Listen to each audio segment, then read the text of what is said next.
औज़ुबिल्लाहिमिनश्शैतानिर्रजीम बिस्मिल्लाहिर्रहमानिर्रहीम। लै भी लग गईयां रौनकां, सज गया जी मेले। भाई शफीक दे फार्म ते बच्चे आ गए ने। ए माशाल्लाह 17 बच्चों की लाट भाई हरे ले आए ने और भाई हरां कोल पुछने इन्हां दा फी वजन और इन्हां दा सारी डिटेल पुछने इन्हां दा फी वजन किन्ना है, रेट किन्ना है। अस्सलाम वालेकुम भाई शफीक। वालेकुम सलाम जी। भाई बच्चे ले आंदे ने माशाल्लाह। हाँ जी माशाल्लाह बच्चे खूबसूरत ने। भाई इन्हां दी की डिमांड है, इन्हां तुसीं दा फोन नंबर अपना एड्रैस दसो। 0301 40 14 108 जिला कसूर तहसील चूनिया शहर ठीम मोड़। आ जनाब 8 बच्चे ने, इन्हां दा वजन 4 तो 5 5.5 6 मन तक। ए माशाल्लाह ए वाले 8 बच्चे। हाँ जी ए माशाल्लाह बच्चे 8 चेक करो।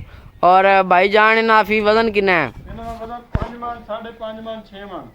5 मन 5.5 मन 6 मन। हाँ जी ए माशाल्लाह सानू बच्चा टोर फेर कवाओ। ए माशाल्लाह माशाल्लाह बच्चा चेक करो। भैया मूंह किवें आ? ये मुंह दोंदा ते भाई जान तुहाडे कोल 17 बच्चे ही लाड़ दे विच दोंदे किन्ने ने ते पक्के खीरे किन्ने ने? ਇਹ ਜਨਾਬ 17 ਬੱਚਿਆਂ ਦੇ ਵਿੱਚੋਂ 2 ਤੋਂ 3 ਬੱਚੇ ਪੱਕੇ ਖੀਰੇ ਨੇ। ਅੱਛਾ ਬਾਕੀ ਸਾਰੇ ਦੋਂਦੇ ਨੇ, ਉਹ ਜਿਹੜੇ ਪੱਕੇ ਖੀਰੇ ਨੇ ਉਹ ਵੀ ਆਦੀ ਤਸੱਲੀ ਕਰਕੇ ਲਿਜਾਓ। ਸਾਡੇ ਕਹਿਣ ਤੇ ਤੁਸੀਂ ਮਤਲਬ ਅਸੀਂ ਤਾਂ ਕਹਿਣਾ ਹੀ ਹੈ ਕਿ ਪੱਕੇ ਖੀਰੇ ਨੇ ਜਾਂ ਹੋ ਜਾਣਗੇ, ਲੇਕਿਨ ਤੁਸੀਂ ਆਦੀ ਤਸੱਲੀ ਕਰਕੇ ਲਿਜਾਣਾ, ਸਾਡੇ ਤੇ ਨਹੀਂ ਰਹਿਣਾ। ਤੇ ਇਹ ਭਾਈ ਜਾਨ ਬੱਚੇ ਦਾ ਫੀ ਵਜ਼ਨ ਕਿੰਨਾ ਹੈ? ਇਹ ਤਕਰੀਬਨ 5 ਤੋਂ 5.5। ਇਹ ਮਾਸ਼ਾਅੱਲਾ ਬੱਚਾ ਚੈੱਕ ਕਰੋ।